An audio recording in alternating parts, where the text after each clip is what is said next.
Hi everyone. So I've got a talk today. So this is essentially a talk about what I think is probably kind of a key thing for a lot of organizations to get right. And my focus now in my work is actually working on small organizations. So I am a virtual CISO. It is a thing. It's a nicer way of saying part-time. I work with organizations maybe a day a month, maybe 2 days a month, maybe as a one-off project, and then I go back in 3 or 6 months and see how things are going.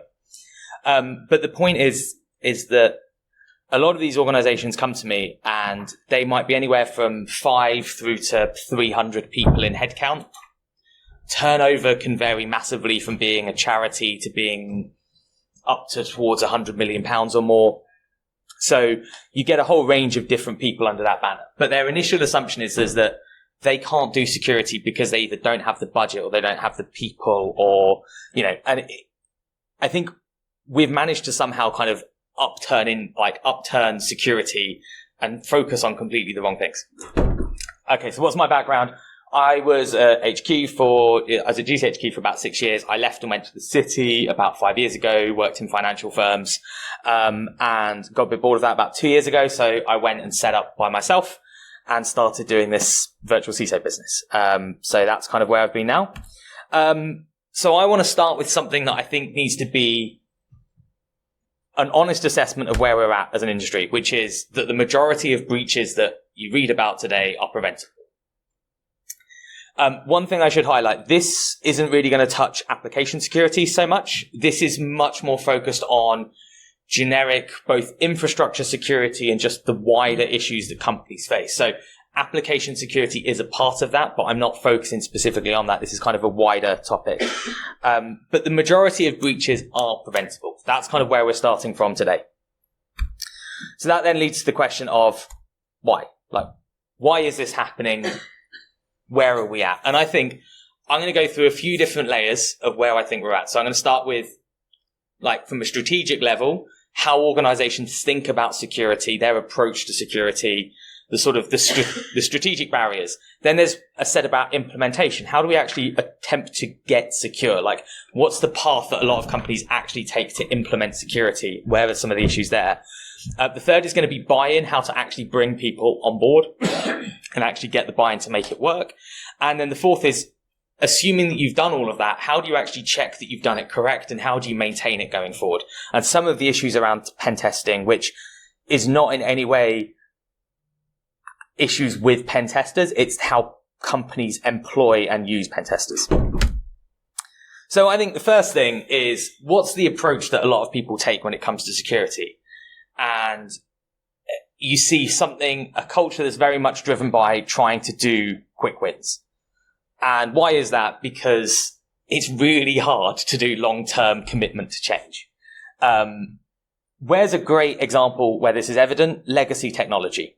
If you've got an organization that is still heavily reliant on legacy technology, like legacy operating systems, there are good reasons that those may still be in place in some instances. But the question is always, what's the plan? And it's a topic that no one ever wants to talk about. Why? Because it's really, really difficult. But you still have to come back and ask, what's the plan? You cannot forever keep using operating systems that are no longer supported. You can't use hardware that's no longer supported. There has to be a plan. And so I think where you see this sort of approach and where you see this clash, it can come at different levels. You might get a board, a sort of set of senior line execs who say, honestly, this is a problem I don't understand, but I'm somehow responsible for. I just want this problem to go away as quickly as possible. From some of these people's perspective, if you've been a board member for the last 20 years, cybersecurity is a relatively new topic. It's come out of nowhere. And so your perspective might be, this has only been a problem for the last 5 years, and in 5 more years, it might have gone away, and the next thing has come around. So some people still haven't acknowledged that this is a long-term problem that's here to stay. From a CEO, COO type perspective, what you might get is, I actually want to solve this problem, but I'm really not willing to commit the time or the resource to actually do it. I just kind of want to do as much as I have to do, but I really don't want to do anything more on top of that. You might get a CTO's approach, which is, I want to just solve this with technology, and that's the only approach that I'm willing to take. And you might even get a CISO whose approach to solving security is, I expect to be here for 2 to 3 years tops. I'm not it's a lot of effort to put in place long-term organizational change. I can do some quick wins, make it look good on my CV and get out, right? These are all reasons that you have for long-term change not being present in organizations. But you have to acknowledge that that is one of the things that's holding us back. So one of the analogies that I'm going to use is I think it works quite well, is I compare the security of an organization, cybersecurity, to weight loss, right? There is a general sort of area where you would say, right, most people, a healthy weight is for somewhere in this band. There's not one specific place that everyone needs to get to, but it's the same rough area. How easy is it to do that? Some people, you're already there. Some people, you are already where you need to be. There's nothing else you need to do. Some people, you're a little bit further away. Some people, you're a long way away, right? Take 2 people, one of whom is relatively physically active and eats quite well. They might say, okay, I need to lose a couple of pounds and I'll actually be in that weight. If you've got someone who's 28 stone and eats 4 pizzas a day, they cannot get to where they need to be tomorrow. That's just not going to happen. That is a long-term commitment that they need to make. Now, the other problem that you've got with this is I sometimes go into clients and they're the equivalent of the incredibly unhealthy person eating 4 pizzas a day. And they're like, I want to be healthy, but I still need to eat 4 pizzas a day. That's a challenge that you can't really overcome. And I think that's where you need to have realistic expectations and goals, right? If you are sitting there with legacy technology all across your estate and the management of the organization believe themselves to be secure from a sophisticated cyber attack, no. If you believe yourself to be secure from sophisticated cyber attacks and you're still getting hit by eternal blue across your network, you're not. Like, where can you be based off like a realistic expectation of this is where we are, this is where we can get to, these are the resources that we have. And this is the challenge that I've got with small organizations. They will never have huge amounts of resources to throw at this problem. So it's all about trying to find where is it that they need to prioritize? What is it that they can realistically expect to get to? Another real bugbear of mine is this. If you ask most people what their security strategy is, they give you a list of tools. A list of tools is not a security strategy, right? It is perfectly acceptable to use security technologies as long as you actually know why you're using them, what is it that they're actually doing for you, and if you didn't have that, what you could do instead, right? Patching is a great example. Application patching from end user devices, operating system patching. It's a fairly straightforward process. But actually, the more complex your estate, the larger it is, the more applications that your end users use, the harder this problem becomes. And at some point, it may be a better idea to go to a third party and buy their off-the-shelf application and OS patching tool, deploy it across your environment. That's fine, because you know why you have that product and you know what it's delivering you. What I see is a whole bunch of, and CISOs are sometimes the worst for this, they basically say, I want this product. And if you ask them, what's that actually delivering for you? Tell me how that reduces your risk. What you get back sounds suspiciously like the marketing material for the product. You like Darktrace? I mean, it might be on the back of that slide, but we don't.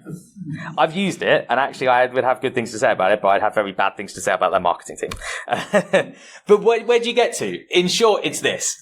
It is, we are looking for, I can solve your problems. If you don't need to commit to that long-term change. You don't really need to struggle. Like, just buy this and your problem goes away. Everyone's going to love you. The clouds will part. It will be fantastic, right? And we are just ignoring the real problem here. So this is what, to me, is the crux. Now, again, I can say all of this because I like to work with small vendors, small organizations. You can't really walk into an organization of 250 people that is so broken it's not fixable. Go up to an organization of tens or hundreds of thousands of people and it's a dumpster fire of an IT estate, and I would just walk back out the other door, because some of these things are really, really hard problems. And I recognize that. I am sort of saying that I don't work with big businesses because they can be too hard to solve. I sometimes wonder if they can even be secure at the scale they're at. But I like to work with small businesses because you can get them to a good place fairly easily. And that's one good thing to talk about here, which is when we talk about going back to basics, let's not assume that basics are easy, right? Basics, they might be simple. They might be like fairly simple kind of philosophies or fairly simple like principles to stick to, but scale is what makes them complicated. Installing a patch on a server, easy. Installing patches across 10 servers, that's still fairly straightforward. 10,000 servers, that's a monster task, and good luck trying to do that in any reasonable time frame with a whole set of businesses that are going to have competing demands on those servers' times. Right? So it's not easy to do the basics well, but that is not a reason to skip over them and not do them. Yes, they're hard, but they are still the critical things that you need to do. So, with that in mind, what are we actually talking about with basic controls? I've got 3 lists. NCSC 10 steps reducing the impact. That's probably the highest level of all of them. CIS critical controls is one of the others. My favorite by far remains the ASD Essential 8. That's rebranded, I think, now to the ACSC because ASD is the Australian equivalent of GCHQ. They've stood up their Australian Cybersecurity Centre. Anyone who hasn't seen this list, they have been publishing this list since about 2010. And it is fantastic. And it is the best prioritized cybersecurity guidance you will see. They have a top 35 controls. And as of a few years ago, what they do is now they score all of those as to whether they're essential, helpful, useful, etc. There are 8 that get marked as essential that cover the full range of different. They're still quite external threat focused. They're like stopping sort of intrusions into systems controls. But they run the full gauntlet of the sort of the spread of controls that you need. They are also very clearly prioritized by how much it costs, how much user resistance you'll meet, and how effective they are. So you can really actually start to see how useful these things are. And again, this is a critical thing. In my view, this all comes before you've got any detection. The Essential 8 has no detection controls. The Essential 8 also doesn't have antivirus. I think they were making more of a point with that than anything else, but antivirus is not in the Essential 8, right? Because it's not actually that critical anymore. There's a lot of stuff that it is kind of useful for, but there is a lot of other stuff you should be looking at doing. And detection, I'll come on to this a little bit later, but a lot of companies will jump straight to having good detection. And all that does is means you are then fighting fires, right? And you never actually get the time to then implement the rest of the controls. Detection is only useful once you've actually got a set of controls to slow down your attacker, right? If you think of like a cyber attack as a race, right? The detection is the starter gun for you, but the attacker may have already started a long time before, right? So the starter pistol goes and the attacker's already halfway down the track. Like preventative controls like the stuff that's in the Essential 8. So OS patching, end user application patching, privilege control, multi-factor authentication, application whitelisting. Like these are the sorts of things that act as debris in the way of the attacker and it slows them down, right? Without that, you've got no chance of actually responding to an incident. All you can do is recover, right? Responding to an incident is catching one in process, stopping it, and then undoing the damage. You have no hope of doing that. That incident will get complete before you have the chance to actually get in front of the attacker. So all you're going to be doing is recovery. So detection doesn't really buy you that much. It just lets you do your recovery potentially a little bit sooner. And what else does basic mean? Well, they're free. They're not free, but they're kind of free. They look free. You don't actually spend any money on them, but you're going to spend more time and effort and resource. So are they free? Well, I don't know. But also, like we said earlier, at some point when you scale, you might want to spend some money on them because actually spending a bit of money saves 3 people's time because one technology product can manage that system more effectively. Here's my view. In an SME, you shouldn't have a cyber budget. It's unnecessary. It detracts from the goal of what you're trying to achieve, which is that somehow cyber is a separate thing that you need to spend money on. Right? Fully agreed that in larger organizations, this is not practical and you need to have that money assigned. But in a smaller organization, there is no need because actually the critical things that you need to do when you go and look down that list of the Essential 8, they're all things that will probably be done by you, whoever controls your IT estate.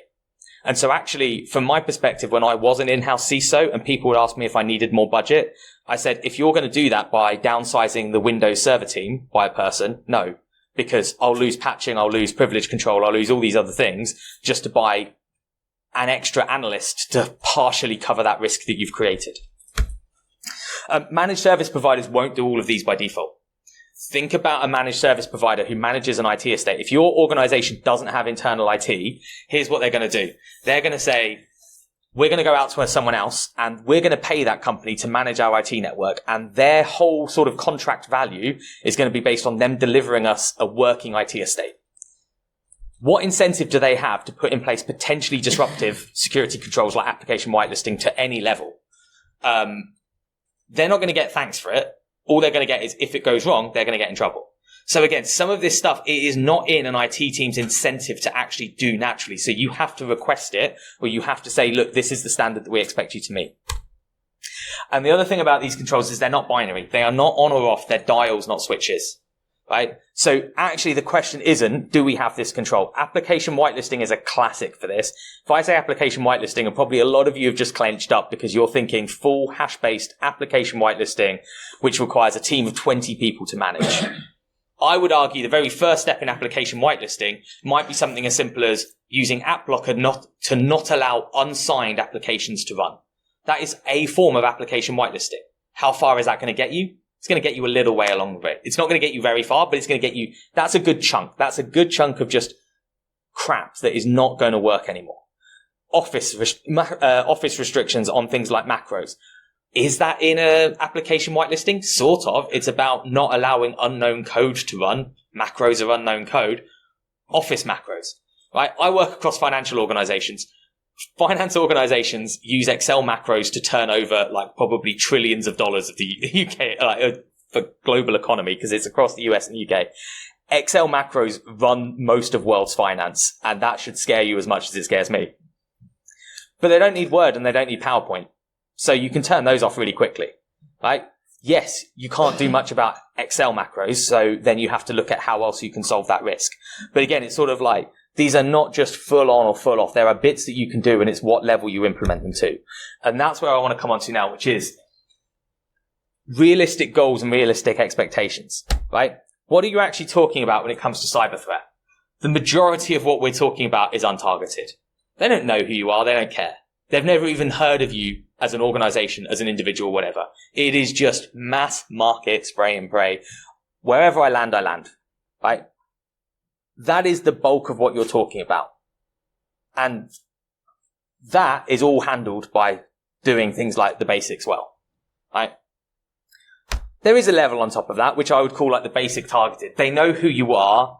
Like, I'm an attacker. I want to deploy ransomware. I'm going to look through a list of quite well-off companies that might be quite small, but have quite high turnover.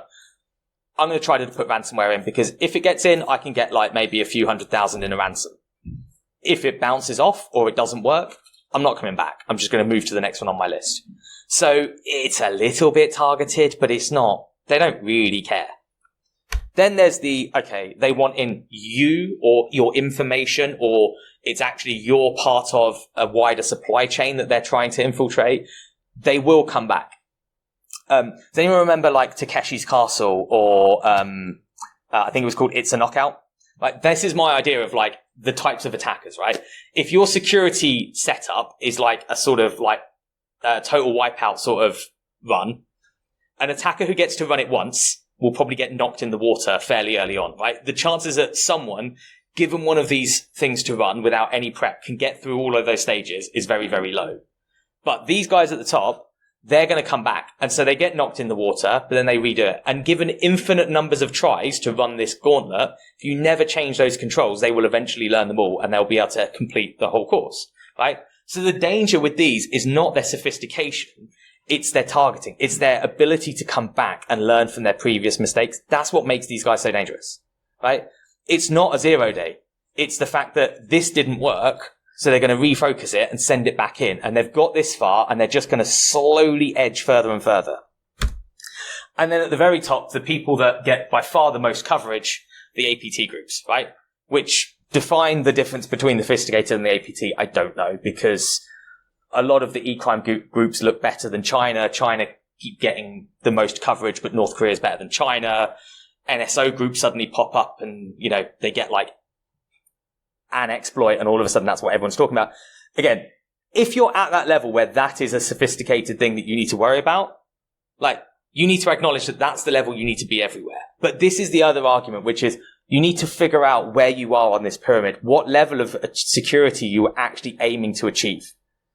Because the companies who are aiming for that top but have legacy technology, you've got no hope. So what do we actually map onto this? This is my view of where the basics cover you, right? I'm using the 5 NIST pillars here: identification, protection, detection, response, and recovery, right? So identification, protection, and recovery is the basics. Know your assets, do basic IT hygiene, and have a recovery process in place. Not a response process, a recovery process. You're not going to intercept any attack in progress. You're just going to recover from it when it happens. Restore from backups, wipe machines, whatever you need to do. You just recover and move on. That gets you even into some of the targeted stuff. If you're doing this well, that will slow down even a targeted attacker. But remember, the targeted attacker, if they get to come back, will learn this course. And even the basic targeted, maybe they'll be a little bit smarter to jump through some of those hoops. So this is where SecOps then sort of kicks in. And that's your other 2 main pillars of detection and response, right? But it layers on top of your preventative controls.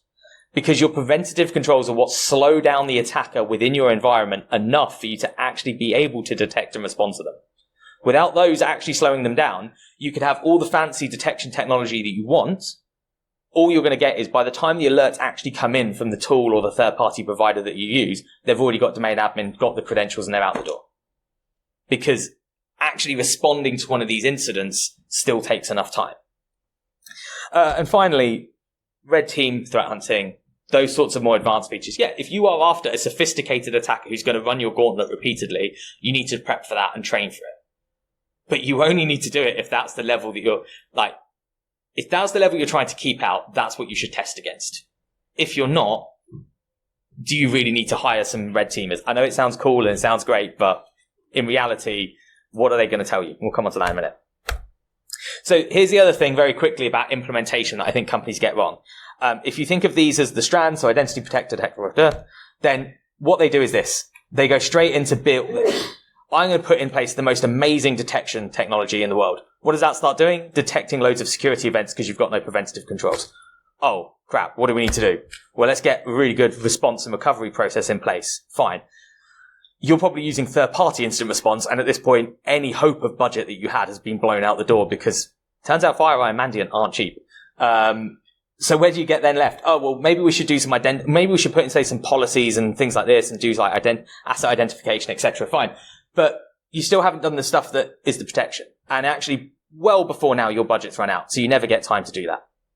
So where you end up, most companies end up maybe there, right? Instead, a basic set of controls will do a lot more built up. If you need to go to that level, if you're worried about more targeted stuff, then yes. If you're worried about highly sophisticated, then you need to go to this level. But it's still about doing it in those layers.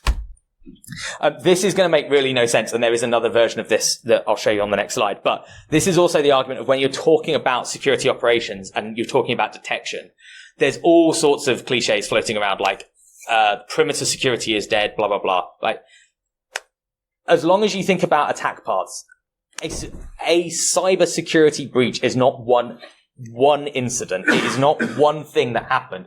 It is a whole chain of events that got put together. And every single one of those events was your opportunity to block or detect that activity was occurring, right? So the idea out there that is somehow sold by a lot of vendors and people have is that someone on HR clicks on the wrong email and a production SQL data walks out the door. It's like, no. There were many, many steps between those two things that happened. And this is one attempt for me when I was in-house to try to show people, here's where we spend our money. Here's why we have these different security tools in place. Here's what our security detection framework is around. And some of these are processes that we run. Some of them are technology tools. It's more simple than it looks. It's a layering of basic controls and detection. But again, what you find is a lot of companies will get to installation and there's no further controls, right? So if you actually were to try to map yours out, you've got great perimeter security because you've got an IDS, you've got email filtering, you've got, and you've got advanced next-gen AV detection on your desktop. Great. But the macro that just got through managed to bypass all of those. What is there to stop it? Nothing. Okay, so actually it's very much that past a certain point, your attack is free and easy. And that's not what you want. You want them to face resistance the whole way through that attack path. The idea here is very much around spreading your controls out and not clustering. Here is another way that I then presented it later where I had different colors to represent different types of things. But again, it's the idea that actually you have to start all the way on the left and you have to go all the way to the right. And again, this is a thing that I want to come on to later, but it's like, if you're going to pen test and you're saying to the pen testers, come on site, acknowledge that what you're starting to test is that middle onwards. You're not testing those first two. So you have to put those results in context as well. Anyway, in summary, one big heap of controls is no good. What you really want is to spread. Fine. So implementation, this is great, right? How are you going to get buy-in? If you haven't seen Chernobyl, these next few slides are really going to make no level of sense whatsoever, but the message still comes clear, right? So some people don't take bad news well. And if you haven't seen Chernobyl, spoiler alert, the power plant explodes. But it's really about decision making in the Soviet Union, which I love. I think that to me was the crux of the show. Like, people do not accept bad news when it is told to them, no matter how obvious, right? And you need to think about this when you're selling something, right? So you've done a review inside your company. You've said, look, actually, our privilege management is terrible. What you need to think about is, who are you presenting this to, right? Because what you may be presenting it to is the person who is responsible for that privilege management. And all you're saying is, you're pretty terrible at your job and it's a huge risk to the firm. May not go down the best way, right? So you have to think about, what is the message that you're actually presenting? Who are you presenting it to? And what are they going to hear, right? So some of this is about tailoring your message so that you can say, look, here are some risks, here are some options, etc. But the key thing is that just because you've found something that's particularly worrying, not everyone else is going to be happy to hear that news, right? You are identifying problems that is going to cause other people work to have to fix it, right? So you just need to kind of take that into account, is something I've really found. The second is that you obviously need to be honest, right? Honesty is the key thing, but context matters more than anything else. So again, in the show, they keep quoting how much radiation is there, 3.6 Rontgen, because the meters that they had capped out at 3. So the true level was way, way higher. This is technically a true number, but the context is, we don't know. This is not really a valid test, right? This is another thing I see in security, right? There is an issue with something. A critical server, like a production server, has a critical vulnerability. That sounds bad, right? But actually, what are the compensating controls? Does that server face the internet? No. Okay. Well, so internally, who's got access to it? It's a vulnerability that's present on RDP, but not the web ports. Okay. But it's actually in a VLAN that RDP is restricted to one jump box.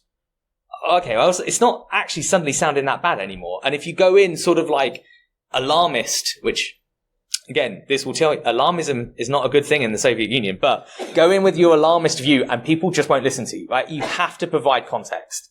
How big a deal is this? You don't get that many occasions to sort of like set your hair on fire and run around and say, you really need to focus on this. So use them when it matters and don't waste them.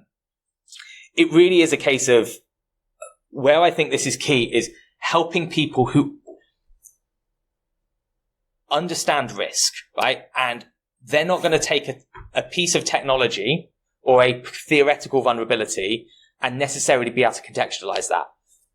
Talk about a possible attack path. A great example for this for me is privileged account management, right? Where you see that especially privileged users have that access on their primary account. So the email, that they're checking their email, they're browsing the web, and they're doing domain admin tasks all using one account, right?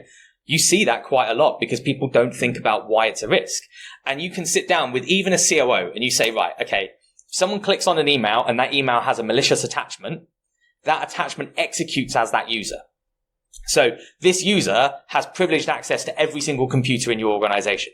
That means that whilst they think they're really security conscious because they're a domain administrator and they understand technology, if they actually make a mistake and click on the wrong email, that attachment, that malicious software, has suddenly inherited rights over your entire computer estate.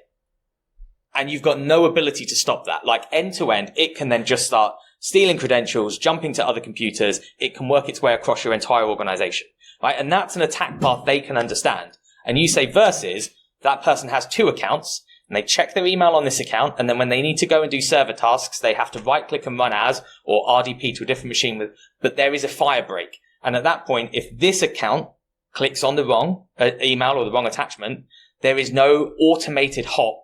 There is sometimes, obviously, yes, you could have some vulnerability that's privilege escalation, etc. But your principle is it provides a fire break. There are always going to be workarounds, etc. But that's a really good example of, if you want to bring someone on board for doing a change like that, you have to be able to explain to them, how can this actually be used to hurt you in a way that they can understand? Finally, this is the kind of key thing. Even if you're the CISO, how secure your organization is not your decision, right? It is not your decision. Someone else should be making, if the business is saying it's your decision, it's not your decision, and they are not paying you enough to make that choice, right? Security is not an isolated thing. It's all a balance, right? So if you want to do, we've got on-premise email, we're moving to the cloud. We're moving to the cloud, and it's going to save us X thousand pounds every year. It's going to save us £80,000 a year. Business decides it wants to do it. Great. Just one note, you are changing our email infrastructure from being accessible only through this limited window through to being accessible to anyone on the world because you've decided to go Office 365. So if we've got weak passwords, they're going to be far more exposed than they were previously. That's not your decision as to which way the business goes. As long as they understand both sides of that, my job isn't it's to give people the information to make that decision. It's not to tell them what decision to make. Now, if they say, we're going to go Office 365, we're not going to deploy multi-factor, we don't think that's a risk at all, I will obviously strongly advocate that I don't believe that to be accurate. But the key thing is it is someone else's decision, and all you need to do is provide them the information to help them make that. Now, finally, okay, you've got some buying, you're going to do some implementation, you've got a set of critical controls. You think you've done it. What about testing? Here's the very first thing about pen testing. It's companies use it to define their security strategy. So many people I know will say, well, we're going to find out what we need to do because we're going to do a pen test. ASD Essential 8 is online and it's free. Pen testers are like $12.50 a day, maybe a bit less in some areas, but London rates is pushing $12.50 a day now. You don't patch. You're going to pay for 2 people to come in for 3 days, and the main part of their report is you don't patch. Yeah, I could have probably saved you the 10 grand and just told you that. I'd have done that for 5 even. A lot of your controls are paper-based, and you can self-assess against them because you should know. And if you don't know, that's probably a bigger problem than where you're at. If you don't know any of the level of security controls embedded in your organization, getting a pen test to tell you where you are now is a point in time. You need to have the processes in place to actually understand how those positions are changing over time. What are you actually looking to learn from this test? This comes back to my previous point. If your whole business strategy, if your whole cybersecurity strategy is, we want to be protected from that internet background noise, those untargeted attacks, we don't see sophisticated targeted attacks on our radar, why are you paying 50 grand for a red team engagement for this next 2 weeks? Because I'm going to give you a hint. They're going to get in. And quite often you see companies that don't do privilege management and they don't do patching and they're getting red teaming, and you're like, again, they're going to get in, and they're going to get in because you don't do patching or privilege management. And it's a fairly simple answer, but yeah, this is repeatedly, I don't quite still understand why. And this isn't a dig at pen test. I come from financial services, where pen testing is also known as, how expensive is it to really just tick a box? And it turns out the answer could be very expensive. But there are people who just want a pen test and they don't even know what that means, or they don't care what it means. And it's a critical part of, you've implemented some basic controls. You've implemented patching, privilege management, multi-factor authentication. You've even done a little bit of application whitelisting by blocking some macros and a few other bits and pieces, right? Don't go to a pen testing company and let them sell you a scope to do X, Y, Z of 2 weeks internal testing. No. All we want you to do is come in and verify that these things that we think we implemented are implemented correctly, right? Now, there are some other systems that are coming onto the market that are more automated. If you're running some of this stuff manually, you might run an internal Nessus or Qualys system that can help you some of this as well. And again, if you have a bigger estate and you do your own vulnerability scanning, okay, we've got 450 external systems and we scan them every day with Nessus. Let's pay pen testers for a week to go and scan them all with Nessus. And why not just get them to check that your Nessus config is right and maybe pick 3 and do a spot test? And if the answers come back the same, you're probably okay. Again, it's the amount of money you can burn compared to what you actually learn from that testing is incredibly low.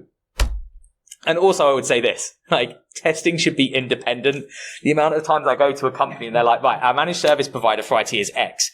Oh, and they also sell us security monitoring. Okay. And they're our pen tester. Right. So that contract may be worth like low six figures to them. If a junior pen tester comes in and discovers a critical vulnerability that is the result of their IT services screwing up and their managed security never detecting it, you really trust that that company is going to be honest enough to front that up and not just say to that junior tester, no, you're going to wait 24 hours, we're going to fix it, you're going to test it again, and that report will be clean.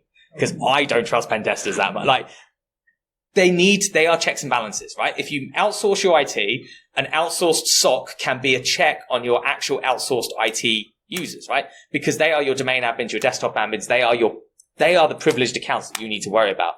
So your SOC can test those. Your pen testers can test that your IT standards, your IT hygiene is high, but they can also test that your SOC can actually detect the things that they claim. Because surprise, surprise, if your pen tester and your SOC are the same company, yeah, their SOC can detect their pen test tools. That is not surprising. Like, if they can't, you've got some questions to answer. Like, they claim that they have all this internal competition, but think about this, right? You're a SOC and you have 100 customers, 60 of which use that company for pen testing. They get so much exposure to those pen testers. Of course they're going to detect them. Even if there is no internal, like, wall crossing collusion, they just have so much exposure to them. It is not a valid test. So really having independence in your testing of various sorts is critical, I think, here. And I think we are done. So if anyone has any questions. Yeah. You mention any sort of security standards for No. sort of helping form your strategy or plans? Is there a particular reason for that? I would like to take ISO 27001 and burn it. I think it's good in theory, but the way I see it implemented annoys me. The amount of times I've gone into companies that is a literal dumpster fire of an IT estate and they proudly show me their ISO 27001 certification because, for example, the critical data is all held on this server and that server, the scope is like a skinny jeans of like ISO 27001 that hugs that server and nothing else. It's like, okay, but that server is administered by all these desktops over here that all have domain admin privileges on them. Yeah, but they're out of scope. How are they out of scope? Like, an attacker does not respect the boundaries that ISO 27001 artificially carves your environment into. And I understand in a large organization, you can't test like, it's just that it's too big. But if it's too big to understand and test, is it too big to secure? That's where I kind of come down. My worry is that certifications are good, but they have to be applied essentially along, at the very least, like the most likely sort of attack paths all the way through. Yeah.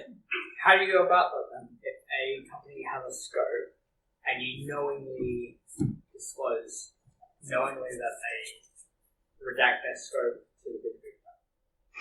I mean, this is not something that I really do. I mean, like, I will typically avoid all ISO 27000. Like, they can tell me they're ISO compliant and I will read through their documentation. I then pretty much ignore it for the purposes of any work that I'm doing with them, because if it matches up, great, and if it doesn't, that's kind of the point of it. There are some where I would question how you can be ISO 27001 compliant and in 2019 not do server patching, claim to do monthly desktop patching, but be 6 months behind because the latest Microsoft RDP patch broke all your RDP to your servers because they're not being patched. And you're still running Server 2003 in a lot of places. How do you go about it? I mean, again, let's come back to the root cause of that is an incredibly poor technology management process for the last 20 years, where they just don't care about IT. They see IT as something that sits alongside the business and not something that fundamentally is a support for everything they do. But yeah, that is a hard question. And again, I work with small organizations, so they sometimes come to me and say, should you be ISO 27001 secure? I'm like, no, don't bother. Cool. We are done, but I think people are probably wandering over. So if you have any further questions, I'll be around the corner in the bar. So thank you very much. Thank you very much.